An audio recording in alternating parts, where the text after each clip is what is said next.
Собака лает на банкомат в аэропорту. Полиция делает открытие, которое шокировало всех. Международный аэропорт Харбор-Сити был охвачен привычной суетой. Катящиеся чемоданы, срочные объявления и гул пассажиров, спешащих успеть к своим рейсам.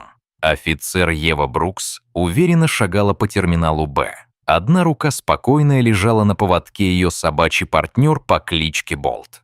Это была стройная бельгийская овчарка Малинуа. Шерсть блестела, уши насторожены, он впитывал каждый запах с той остротой ума, которой Ева так доверяла.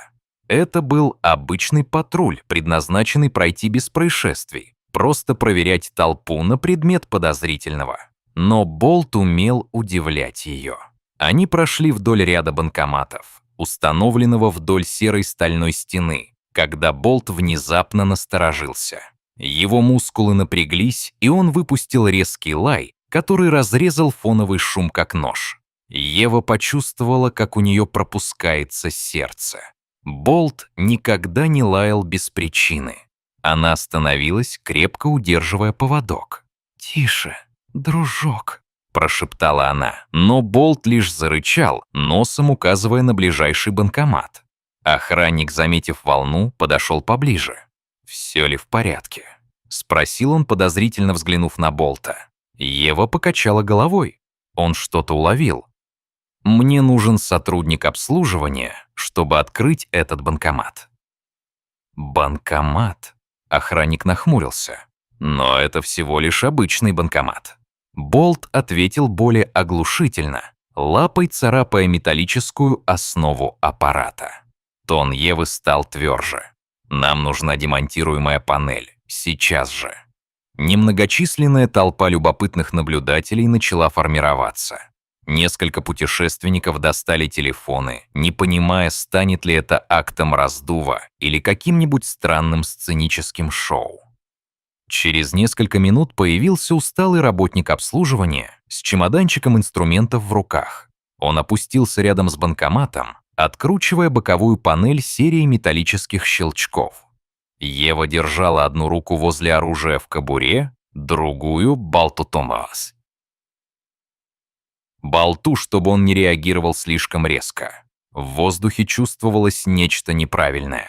Все тело Болта кричало тревогой. Наконец панель стала свободной. Сначала внутри было темно, затем обрушился зловоние.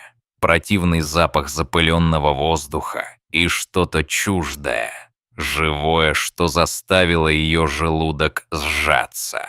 Болт Эрнейд поднял лай. Все наклонились вперед, когда обслуживальщик осторожно направил фонарик внутрь отверстия. Коллективный вздох прошел по толпе, когда он сделал шаг назад. Глаза широко раскрыты. В тесном пространстве лежала маленькая девочка, не старше 5 лет, свернувшаяся калачиком и трясущаяся. Ее лицо было залезано слезами, одежда в грязи и запылена. Она моргнула в яркий свет, ее карие глаза были переполнены страхом. Взгляд наблюдавших замолкал. Ева едва дышала. «О, боже мой!» – прошептала она. Не опуская коленей, она мягко положила руку на ребенка. «Теперь ты в безопасности», – произнесла она. Болт, уловив тон Авы, смягчил позу.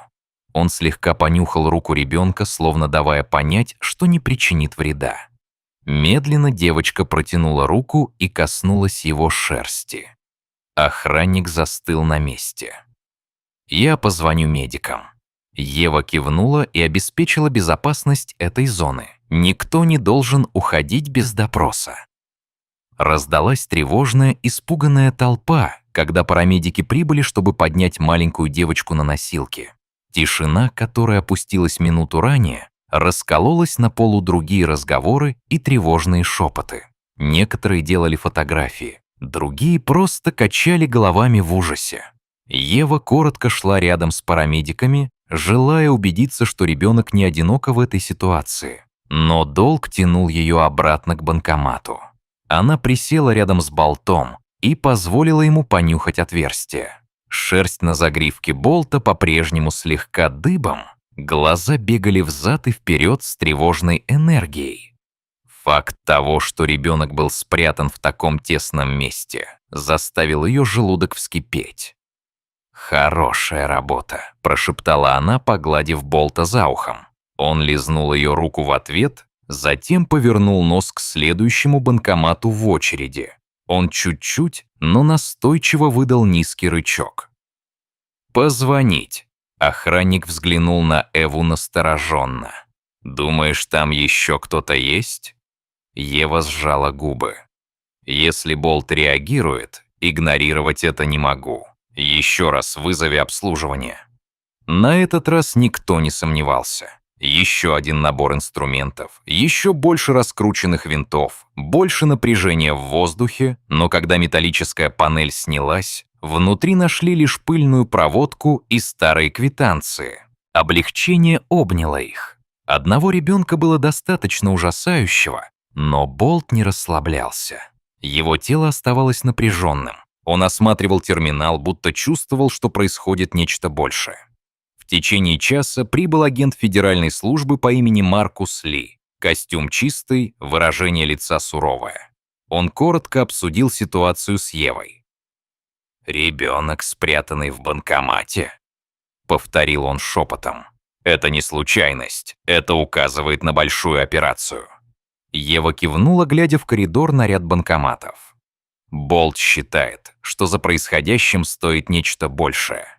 Не знаю, использовали ли они несколько банкоматов или существует еще одна скрытая камера, но была причина, по которой она там находилась. Маркус действовал быстро, применяя связи для просмотра записей камер. Ева присоединилась к нему в служебном помещении, полным мониторов. Часы видеоматериалов прокручивались, пассажиры тащат багаж, дети тянут родителей за рукава, сотрудники обедают кофе. С течением времени они заметили фигуру в форме обслуживающего персонала, приближающуюся к банкомату.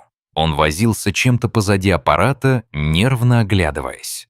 Затем в мгновение ока он отошел прочь, неся за собой катящийся ящик с инструментами. Временная отметка примерно совпала с моментом, когда ребенок, вероятно, был размещен. Маркус поставил запись на паузу. Он в форме, но слишком общая, без явного удостоверения личности. Он нахмурился. «Нам нужно имя, время. Нам нужно выяснить, кто еще причастен». Ева почувствовала, как кровь закипает. Он оставил маленькую девочку в этом пространстве. Она бы задохнулась, если Болт не уловил что-то. Они быстро распространили образ подозреваемого среди охраны аэропорта, местной полиции и всех, кого могли найти. Но кем бы он ни был, он исчез. В то же время маленькую девочку отвезли в больницу. Она была обезвожена и травмирована, но жива. Жизнь. Люди считали хаос в терминале лишь проверкой багажа или подозрительным устройством. Они не знали настоящей причины. Спрятанный ребенок, возможно, часть сети торговли детьми. Сердце Евы стучало. Если на банкоматах действительно скрывается такая сеть по перевозке детей, сколько еще может быть таких мест? На следующий день Ева и Болт вернулись в международный аэропорт Харбор-Сити, на этот раз с командой криминалистов. Они переходили от банкомата к банкомату, проверяя наличие скрытых отсеков. Некоторые ничего не обнаружили, кроме старой проводки. В одном обнаружились следы запачканных следов ног, возможно, признаки того, что он был использован ранее. Чем глубже они копали, тем яснее становилось. Преступники действовали методично. Они знали, как модифицировать аппараты, не привлекая внимания. Каждый новый штрих усиливал злость кармана. Это имя здесь можно оставить как Маркус Ли, чтобы не путать. Подсказка возникла, когда служащий по багажу, выходивший в момент происшествия, распознал лицо подозреваемого по распространенному изображению. Он вспомнил, как мужчина исчез через служебный коридор для персонала. Эта зацепка привела их к заброшенному складскому отсеку, редко используемому складу. Нюх Болта вывел их к запертому металлическому шкафу в укромном уголке, откуда пахло застоявшимся воздухом. Собравшись с духом, Ева осторожно открыл шкаф. К счастью, там не было ребенка, но внутри лежали старые одеяла, полупустые бутылки воды и набросанные на стене заметки с инструкциями по перемещению груза. Пульс Евы учащен. Груз. Люди. Это больше, чем они думали, прошептал Маркус, просматривая заметки. Просматривая улики, они нашли зацепки к другим аэропортам и другим отправлениям. Оказалось, дети перевозились путем временного размещения в подправленных отсеках, а затем переправлялись в транспортные средства или грузовые перевозки. Мысли Евы закружились. Найденная в банкомате девочка была ужасающим фактом сама по себе, но это лишь верхушка айсберга.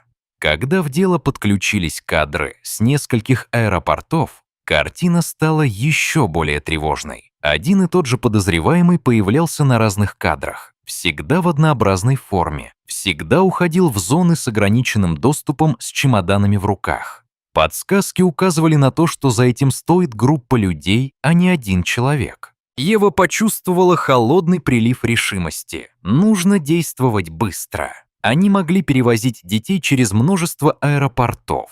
Ночь выдалась на плечи. Была создана многоагентурная оперативная группа. Ева и Болт были в центре событий. Они обнаружили, что через некоторое время может произойти еще одна подозрительная передача груза.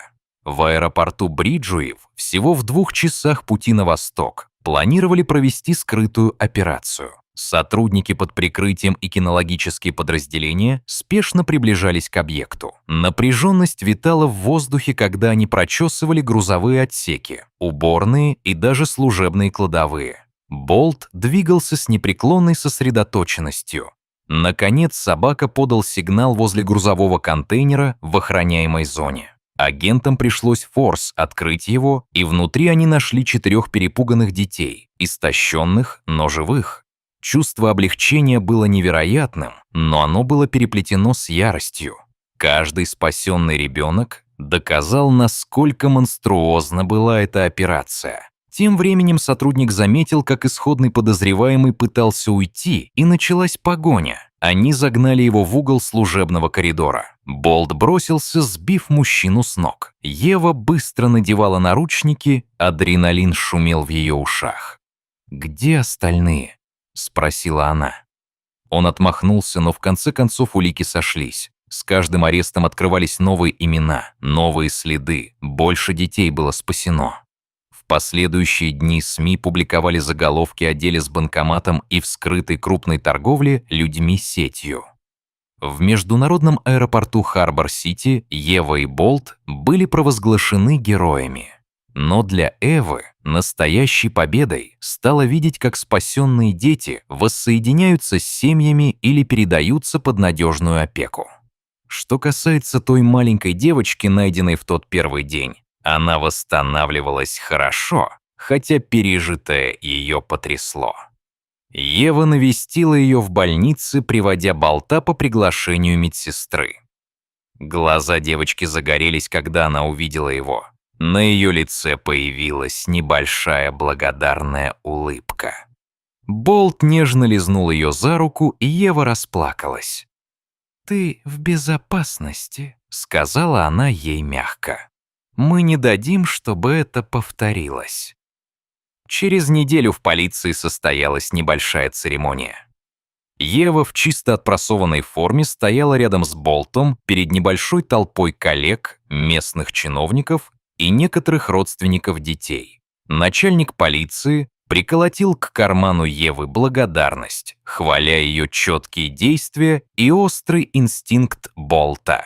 Камеры мигнули. Люди аплодировали. Болт, немного смущенный таким вниманием, тряхнул хвостом, когда кто-то погладил его по голове. После всего произошедшего Ева ощутила на сцене странное чувство нереальности, но она гордилась своим напарником. Без Болта никто бы не подумал, что банкомат может быть укрытием для чего-то ужасного. Эта ночь, истощенная днями расследования и эмоциональным напряжением, Ева наконец-то устроилась на диване дома. Дом. Болт свернулся у нее у ног, глаза полузакрыты. Она глубоко вздохнула, думая о спасенных детях, о том, как близко многие были к исчезновению навсегда, но каждая спасенная жизнь стоила каждого усилия. Через некоторое время Ева посмотрела на Болта, который засыпал. «Ты потрясающий, ты знаешь это?» Прошептала она, и его уши дрогнули. Ему не нужны слова, чтобы понять. Его мягкая, виляющая хвостом реакция сказала все. Они были командой, и вместе они раскрыли секрет, спрятанный в самых неожиданных местах. Когда Ева выключила свет, она напомнила себе, что борьба с торговлей людьми еще далеко не окончена, но хотя бы этой ночью они могли отдохнуть, зная, что одна собака своим лаем на банкомате аэропорта спасла жизни и поколебала преступную сеть до глубины ее корней.